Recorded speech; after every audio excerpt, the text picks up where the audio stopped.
Hello and good day sa inyo ngayon mga idol. Thank you for watching my channel, Marvelous Mark TV.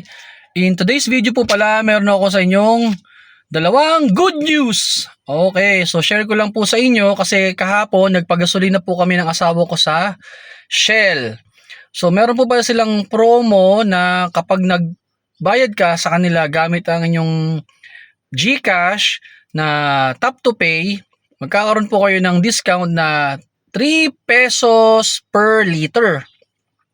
So nung nandun na po kami sa gas station, in-advise po kami ng attendant na i-activate yon. So kailangan po ang pambayad nyo ay yung phone. Tapos i-on nyo ang yung GCash account at i-tap nyo lang po ang tap to pay. So i-activate nyo lang po siya. So maglo-loading yan, mag-accept kayo ng mga terms and conditions. Mabilis lang naman po siya. Medyo mabagal lang kapon yung connection namin. So parang tumagal kami ng mga 2-3 minutes para i-activate.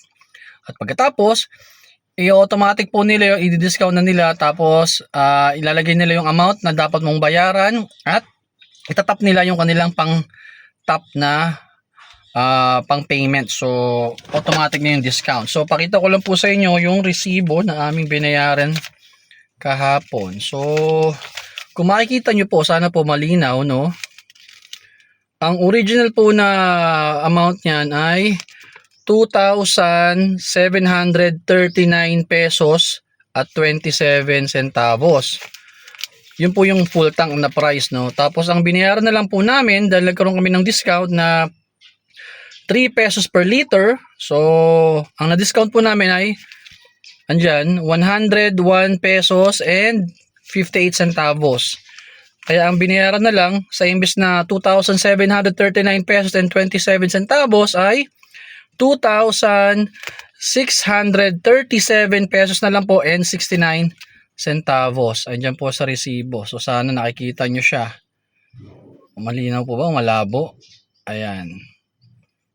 Dito po siya. May proof po tayo. Ang discount.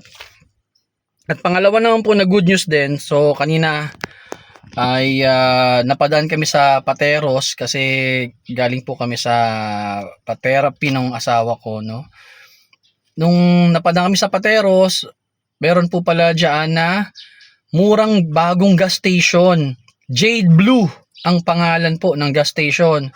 Bale katapat po siya ng dating Motor Trade. Kung galing po kayo ng Taguig, paglampas nyo ng sa may Sabungan, yung parang mismong monumento doon, yung kantong-kanto doon. Tapos bandang right side, bago lang siyang establishment, wala siya noon. Kailan walang siya nakita kasi kailan na kami nakadaan ng Pateros. Jade Blue. Ang gasolina po niya ay nasa 73 pesos tsaka 75 pesos po.